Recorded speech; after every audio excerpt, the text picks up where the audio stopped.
Hello students, अपन बात कर रहे थे एजिंग की। और एजिंग में उनको जो इफ़ेक्टेड करने वाले जो फैक्टर्स कौन से हैं, कारक कौन से हैं जो उनको प्रभावित करते हैं, उनमें अपन पढ़ रहे थे। तो अपन आज बात करेंगे माइटोकॉन्ड्रिया की। तो माइटोकॉन्ड्रिया की जो नंबर्स हैं, उनका सेफ है, उसमें चेंजेस होने से एरोबिक रेस्पिरेशन इफेक्टेड होता है। और हम देखते हैं कि उनका क्रेब्स साइकिल्स माइटोकॉन्ड्रिया के मैट्रिक्स से कंप्लीट होता है तथा NADH2 या FADH2 से उनका ATP फॉर्मेशन में माइटोकॉन्ड्रिया एक महत्वपूर्ण भूमिका निभाता है। इससे उनकी मेटाबॉलिक्स जो इफ़ेक्टेड होती है। और ऐसा माना जाता है कि जो एज का जो लॉन्गिट्यूड है, उनका एक लंबापन है, वो भी एक जेनेटिक करेक्टर्स हो सकता है। लाइफ की ये जो लॉन्गेटिविटी है वो हमें अपने पेरेंट्स से प्राप्त होती है, क्योंकि जो माइटोकॉन्ड्रियल जीन्स होते हैं वो फ्री रेडिकल डैमेज बचाती हैं। और केवल जो फीमेल के द्वारा माइटोकॉन्ड्रियल जीन्स का जो ट्रांसमिशन किया जाता है, तो यानी हमारा पेरेंट्स में भी जो लॉन्गेटिविटी का रोल होता है उसमें मदर्स का ज़्यादा रोल रहता है। यदि किसी जनरेशन से जो बायोलॉजिकल्स पेरेंट्स की कई जनरेशन तक एक विशिष्ट जो रोग से वो हमेशा पेशेंट रहते हैं और जल्दी एज को प्राप्त होते हैं, तो हम देखते हैं कि उनकी मृत्यु जल्दी हो जाती है। और जो आने वाली जो जनरेशन की भी एक निश्चित एज के बाद वो रोग होने से, वो डिजीज होने से उनकी डेथ हो सकती है।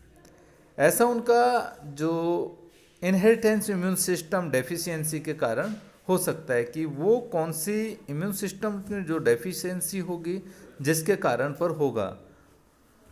और यहीं पर हम बात करेंगे उनकी एंडोप्लाज्मिक रेटिकुलम की। तो एंडोप्लाज्मिक जो रेटिकुलम होती है वो किस प्रकार से उनको इफेक्टेड करती है।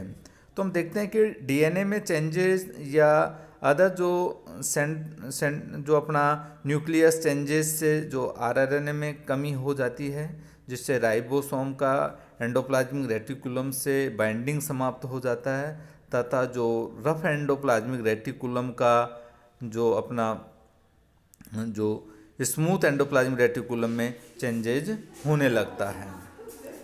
लाइसोसोम्स जो होता है, वो लाइसोसोम्स में जो स्टोर्ड जो हाइड्रोलाइटिक एंजाइमों के मुक्त होने से जो सेल ऑर्गेनेल्स हैं उन सहित जो कंप्लीट सेल्स का ऑटोलाइसिस होने लगता है, जिससे पैदा होने वाले प्रोडक्ट हैं उनसे जो सेल्यूलर्स जो मूवमेंट हैं वो इफेक्टेड होने लगते हैं कि उनके जो सेलुलर जो भी मूवमेंट होंगे उनसे पूरा जो उनका सिस्टम्स है, उनका फंक्शन है, वो इफेक्टेड होने लग जाता है।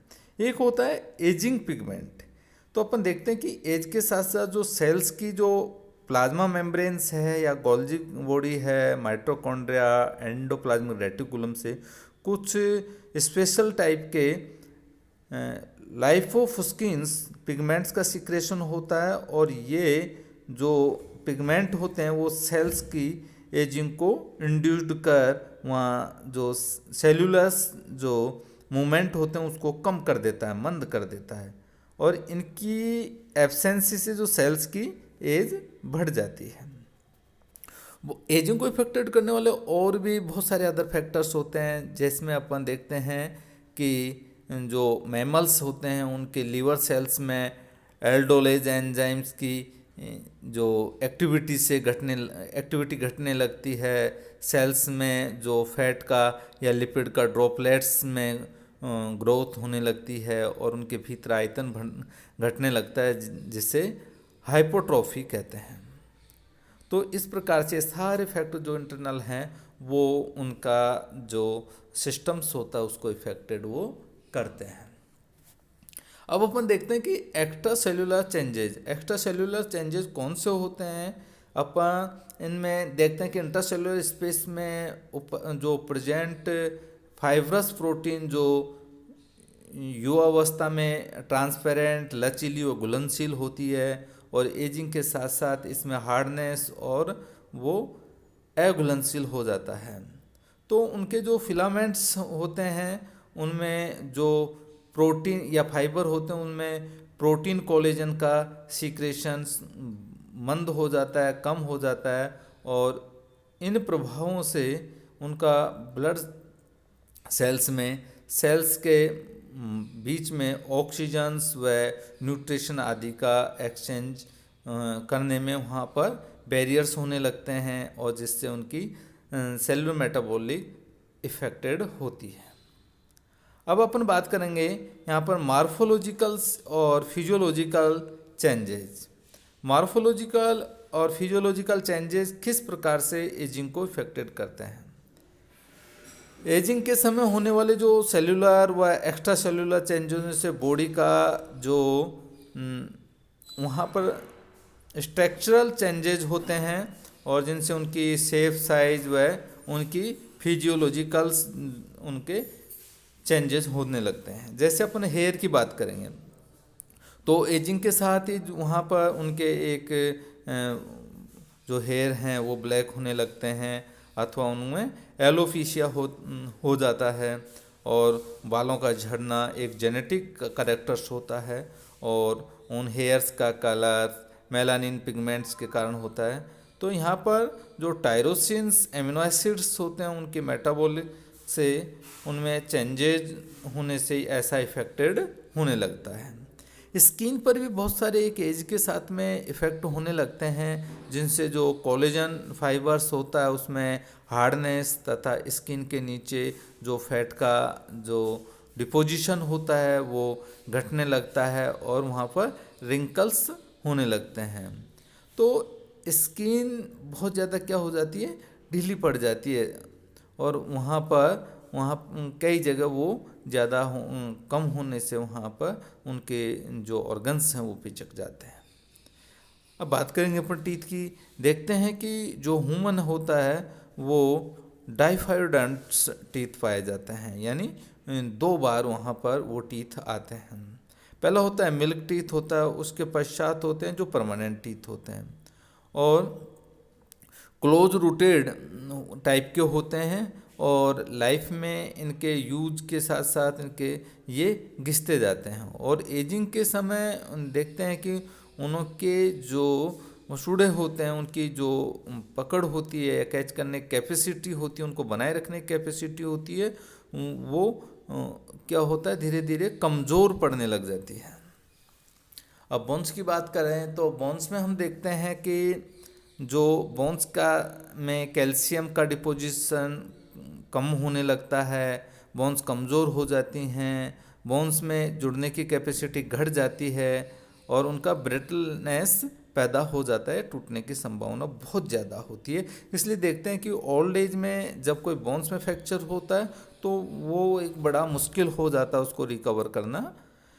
इसी तरह से अपन देखते हैं कि जो मस्कुलेचर होता है तो उसमें जो अपनी मसल्स होती हैं उनमें क्या क्या चेंजेस आते हैं। तो अपन देखते हैं कि इनकी वर्किंग कैपेसिटी बहुत ज़्यादा घट जाती है, इनमें कॉन्स्ट्रैक्शंस व बहुत ज़्यादा शिथिलन की जो कैपेसिटी होती है वो घट जाती है रेस्टिंग वाली, जिससे कि वहाँ पर अपन देखते हैं कि जो कोल्ड सीजन में वहाँ जकड़न होने लगती है, और उनकी जो मसल्स होती हैं उसमें पर्याप्त जो ऑक्सीजन का सप्लाई नहीं हो पाता है, मेटाबॉलिक रेट में कमी होने से ये इफेक्ट पैदा हो जाता है।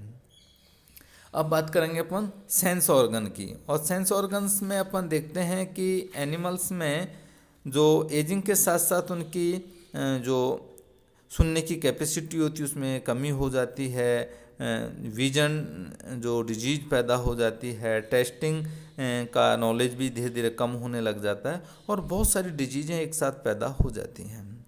तो यहाँ पर आप देखते हैं कि जो टेस्ट हेतु जो उनका टंग होता है उसमें बहुत सारी जो स्वाद कलिकाएँ होती हैं, और एज जो अपन देखते हैं कि ओल्ड की वजह जो यूथ होता है उसमें 60 से 70% वो जो बर्ड्स होती हैं टेस्टिंग बर्ड्स वो कम हो जाती हैं, और उनके ईयर ड्रम में ढीलेपन व उनकी एजिंग पिगमेंट की प्रेजेंसी से वहाँ पर जो वाइब्रेशन है वो घट जाता है और वो उनकी जो सुनने की क्षमता है वो धीरे धीरे घटने लग जाती है।